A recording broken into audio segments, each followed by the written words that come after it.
حضرت ابراہیم علیہ السلام کی قربانی پتہ ہے کیا تھی؟ وہ بیٹے کی قربانی نہیں تھی۔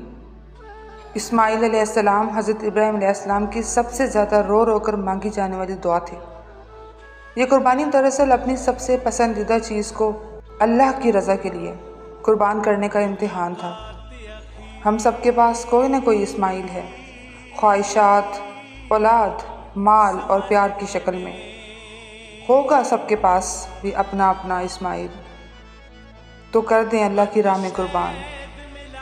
جب آپ کو لگے کہ اللہ آپ سے قربانی چاہتا ہے تو اپنے رب کی رضا میں راضی ہو جائیں۔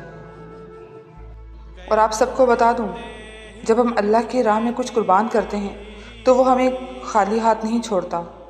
بے شک اللہ دیکھنے والا ہے ہر وہ آنسو جو آپ نے بہایا اور جو ضبط سے آپ نے چھپایا۔ اللہ بہترین بدلہ دینے والا ہے۔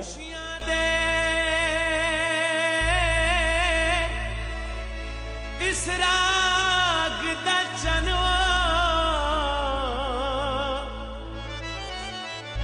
ساری عمر الاپ نہ تھیوے،